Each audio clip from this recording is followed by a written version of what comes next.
Hello everyone and welcome to the cave. Remember that one time I said there will be wolves as legendaries and a raven Pokemon in Sword and Shield? Well, guess who was right? So, to celebrate, why don't we make another theory? This will be the second episode of Mining for Meaning, where we will analyze the inspirations and symbolism behind the design of the real evil leader of Team Plasma, Ghetsis Harmonia Gropius, and how it was influenced by real-world history, the Catholic Church, Freemasonry, demonology, alchemy, and also by some theories a bit more, let's call them speculative theories. And we will use all of this information to see how Ghetsis is not just evil, he is a representation of the devil.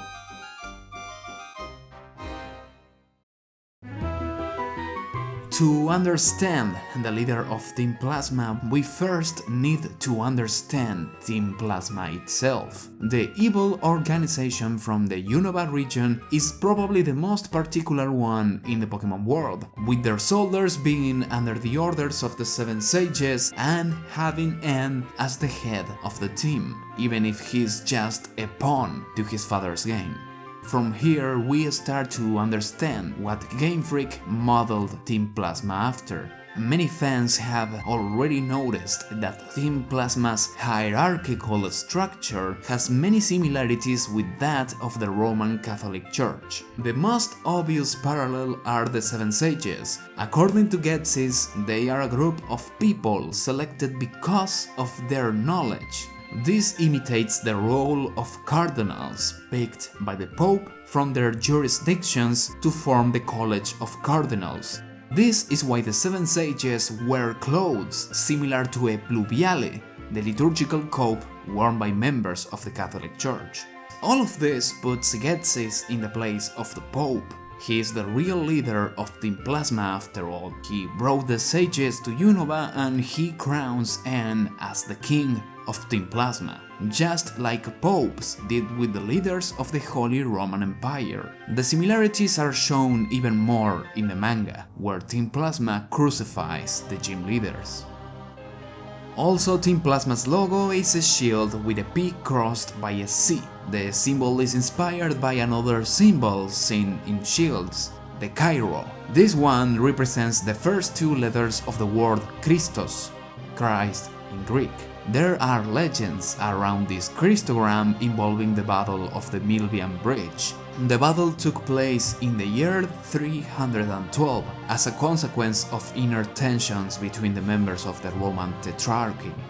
According to different versions, Constantine the Great, who came out as victorious in this conflict, had a vision in which he saw the Cairo appear in front of the sun, accompanied by the phrase "by design conquer." Then he proceeded to paint the Cairo in his soldier's shield. Constantine became the only ruler of the Roman Empire, and also converted to Christianity, legalizing the religion and giving power to the Catholic Church, allowing it to be the giant it became in the Middle Ages. The X from the Cairo is still present in the heads of the Grants and also appears in the scepter of Ghetsis. What about the blue and white colors from Team Plasma? They seem to be taken from a mosaic found in the Basilica of San Vitale in Ravenna, Italy. This mosaic shows Roman Emperor Justinian with his retinue and a group of soldiers. It is interesting to point out how the Emperor and his retinue form a group of 7. Could this be one of the sources of inspiration for the Seven Sages? That might be going a bit far, but the colors of the mosaic are way too big of a coincidence to be ignored.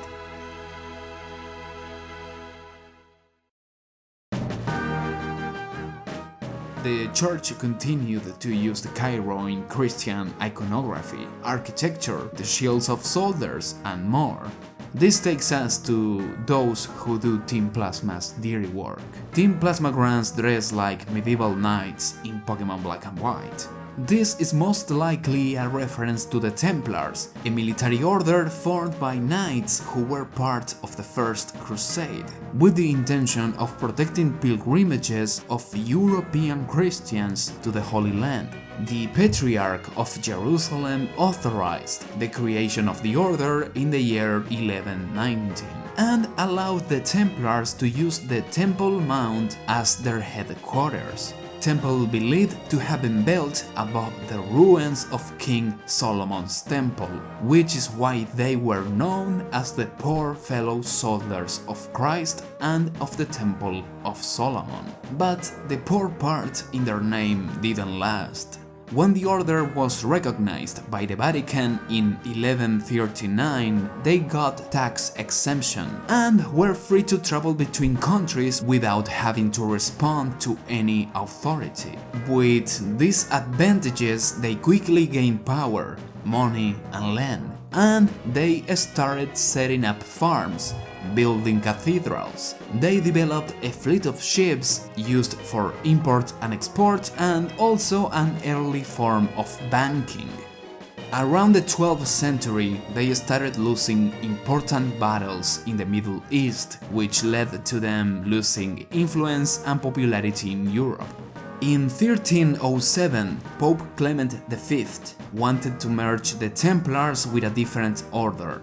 But after the negative of the Templar Grand Master, he sent a letter to King Philip of France, asking him to investigate some criminal charges made against the Templars a few years back. The thing is, Philip was in deep debt to the Templars, after loaning money from them to pay for the war against England.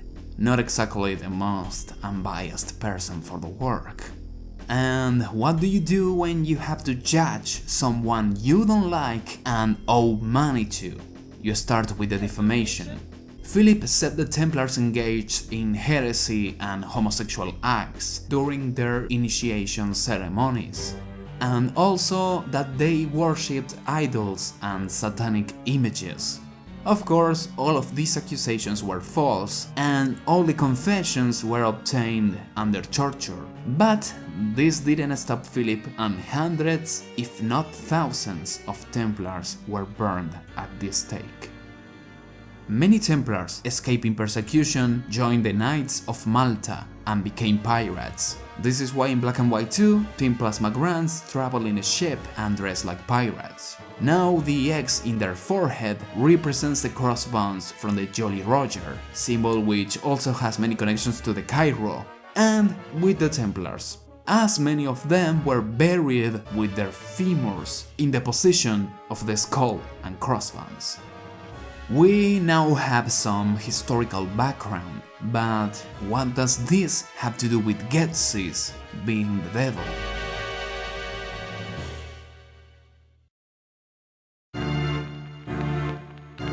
After the dissolution of the Templars, some of their symbols and rituals were adopted by the fraternal organization known as Freemasonry. The Masonic initiation ritual in particular has direct connections with Templar symbolism. During the ceremony, the newcomer has to walk into a black and white checkered floor, representing the floor of the Temple of King Solomon, place the Templars used as headquarters. Going through the two pillars in the porch of the temple, the Mason ends up facing three candles. They are known as the three lights of Masonry, sometimes represented by three pillars. Those three pillars are the three most important people for the construction of the Temple of Solomon, being King Solomon himself, King Hiram I of Tyre, and Hiram Abiv, the architect. The whole ritual represents the construction of the temple, and the new mason takes the role of Hiram Abiv, reenacting how the architect was assassinated during the construction by three ruffians who wanted to know the secrets of the master mason. Three masons take the role of the killers and ask a series of questions to the newcomer, ending with the symbolic completion of the construction. This, in Pokemon, is represented during the climax of Black and White. Before the final battle, you have to go to the top of the castle. In the way up, you'll face the 3 ruffians in the form of the Shadow Triad, and then you'll walk through the 2 pillars to enter the room of the throne, where N awaits, just like it will happen in Solomon's temple. Also, there is the Laboratory P2, a clear reference to the Italian Masonic Lodge, Propaganda Due, who were disbanded when they were involved in criminal activities and had many influential members as Italian politicians, journalists, and members of South American dictatorships. There are many tinfoil theories about the Freemasons being an evil and satanic organization, but before we discuss those theories, we need to start talking about Ghetsis. Finally.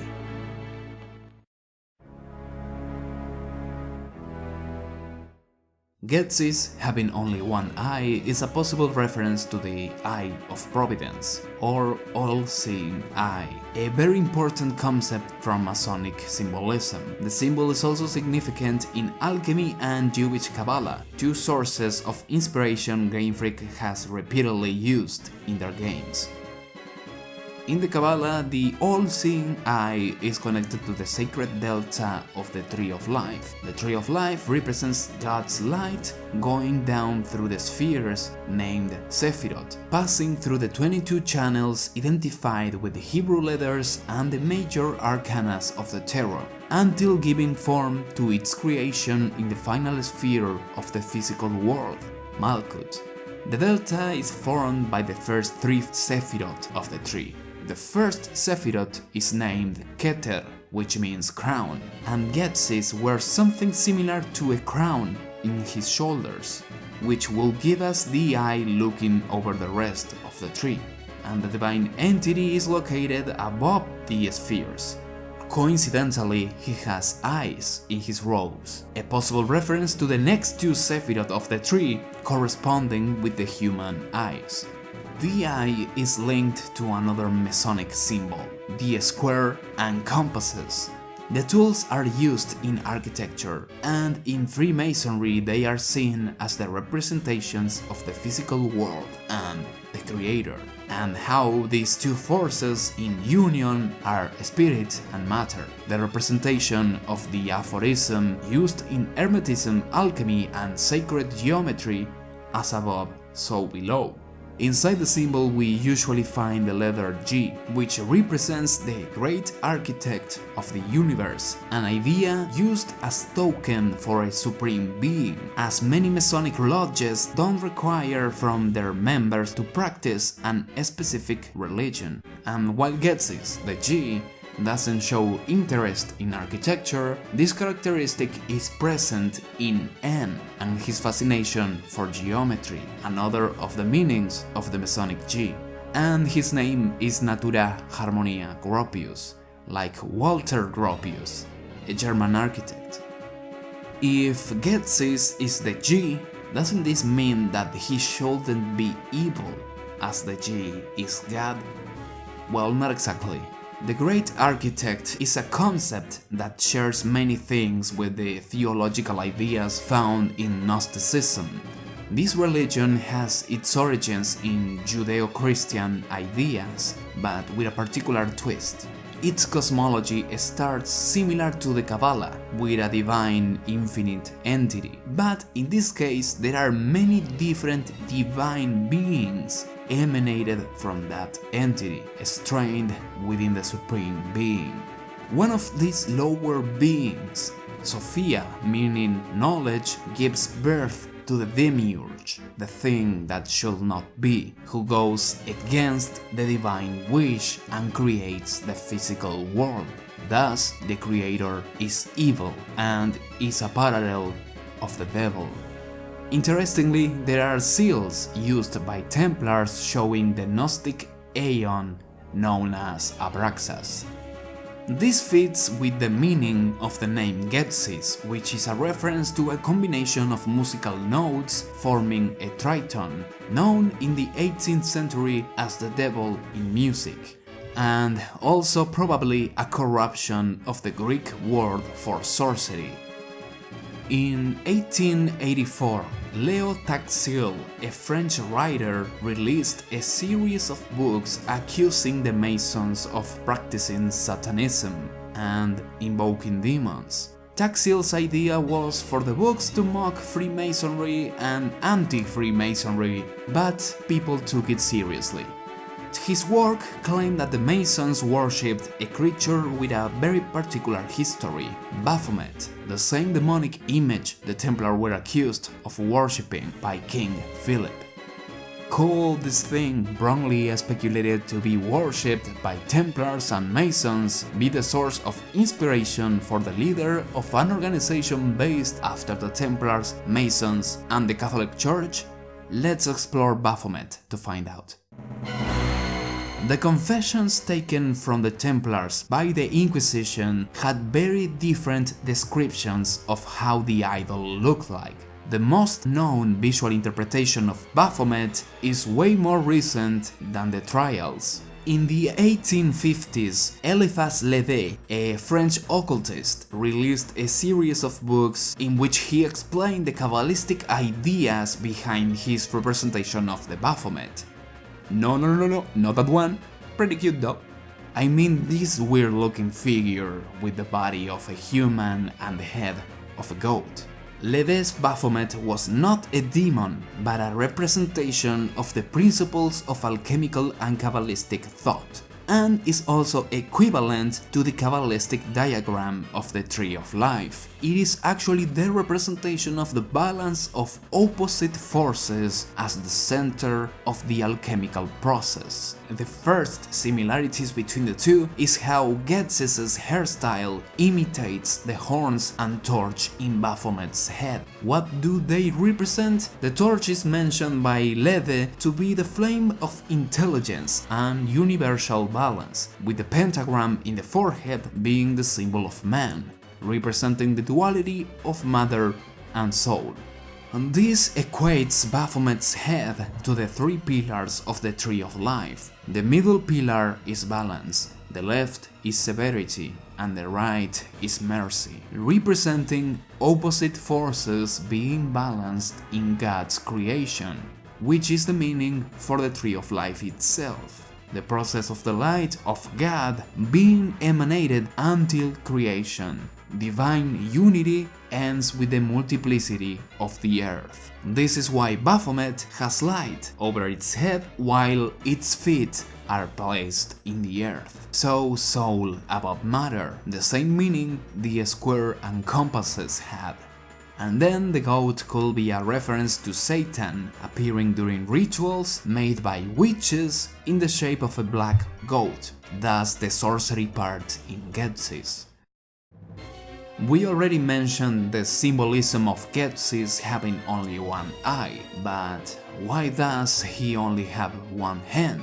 Well, this is something we discussed with a theorist and friend of the channel, Eduardo, and we came into the conclusion that it is a continuation of the Tree of Life motif. The Sephiroth in the tree correspond to different parts of the body, but are placed as from the point of view of the creator, or if it was placed in the back of the demiurge. Like this, the left part of the body is the pillar of severity, and the right is the pillar of mercy. This symbol is also present in the Sephiroth of Gebura and Chesed, the left and right hands. This is why Ghetsis only uses or has his left hand, he only relies in severity. Interestingly, it is believed that the overuse of Gebura results in an imbalance towards severity and the destruction of the Pillar of Mercy, which is a symbol common to Masonry, where these two pillars are representations of the two pillars from the entrance of Solomon's temple, Boaz and Joachim, which appear in the second arcana from the tarot, being black and white, like Ghetsis' arms in the intro for Black and White. The overuse of Gebura also leads to Qliphoth, the demonic dark side of the tree, where demons reside. How do you enter to this dark realm? Through the abyss, the space between the first 3 Sephiroth and the 4th. What is in the abyss? That, some sort of shadow Sephiroth, also known as the false head. That is identified with the neck area of the body, where Ghetsis' crown is located, formed by 11 squares. That is the Sephiroth 11. And in black and white too, the eyes in the robes of Ghetsis become more demonic, as if they are looking from the abyss. That also means knowledge, and in an ancient Hebrew cipher, Baphomet is decoded to mean SOPHIA, the Greek word for knowledge, and also the mother of the Gnostic evil demiurge. And according to Ghetsis, he wants to use the knowledge of the legendary dragon to create a new world.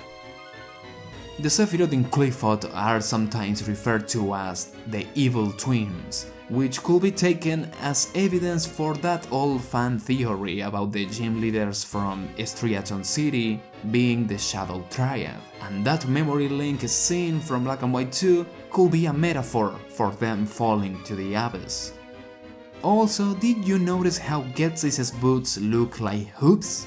And the Tree of Life has the 4 cardinal directions with the east in the top, which means that the point from where the sun comes out is God's head, and the Eye of Providence is a representation of the sun.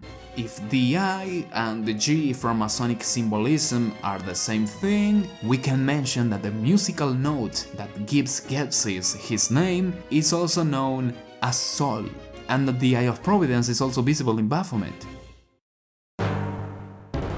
Something else that actually is important is how the scripture in the arm says solve and coagula, to dissolve and coagulate, the 2 main parts of the alchemical process. Also to take or separate and to join or give. At this point, Baphomet is seen as a new Prometheus, who in Greek mythology stole the light of knowledge from the gods and gave it to humanity, taking with his right hand and giving with the left hand, a symbol common to Hermetism, tarot and art, like we can see in the Statue of Liberty, and this one in my hometown, which doesn't have a torch for some reason. This means that Baphomet is the bringer of light, which is the meaning of the name Lucifer. And the same conspiranoics who accuse the Masons and Templars to this day of worshipping the devil / Baphomet also claim that the Catholic Church does the same thing, citing biblical scriptures where Jesus or God are interchangeable with the word Satan or Lucifer, even if in this context the word Lucifer is just a name for the planet Venus, and how it disappears for 3 days in between its appearance as a morning and evening star. Something Jesus shares with the Babylonian goddess Inanna, who was identified with Venus and kinda looks like Baphomet. But that was enough for some people to theorize and go as far as to claim that the Masons actually control the church, and that the statue behind the Pope's throne in his audience hall, when mirrored, looks like Baphomet's head. But in their defense, the thing looks creepy. So, the 3 organizations that inspired Team Plasma, according to conspiranoics, worship Baphomet and want to create a new world order. Or in the words of Ghetsis, I am absolutely perfect. I am perfection. I am the perfect ruler of a perfect new world. Sometimes even the end of the world appears in these theories, in which the last pope will be the false prophet of the unholy trinity. And we already know that Ghetsis is partially based after the pope. And the final piece of the puzzle, I think this actually confirms that Ghetsis is Baphomet. The whole point of Pokemon Black and White is that the values represented by the dragons are complementary to each other. This is represented in Baphomet many times, be it solve et coagula, or the androgynous nature of it, but most importantly, by the opposite forces represented by the two serpents, one black and the other white, going up a pillar of balance. This was explained by Lede to be the visual image of the Ouroboros, the serpent biting its own tail, the completion of the alchemical work. But as it is opposite forces, the Ouroboros that this represents is the one known as the two contraries, symbol which was used as inspiration for Reshiram and Sekram. Or, as N puts it, it's not by rejecting different ideas, but by accepting different ideas that the world creates a chemical reaction. So that was a lot to process. I think this was the most ambitious video on the channel. But this video is the whole reason why I started the Mining for Meaning series. Also, I wouldn't have made it if it wasn't for the collaboration of Eduardo, who helped with part of the theory, Keihatsu, who made the music from the intro, and Sid, who made this cute drawing of Wooloo as Baphomet. Links to their social media are in the description. Well, so this is the end. Thanks everyone for watching, good luck, and see you soon. I'll be here waiting in the cave.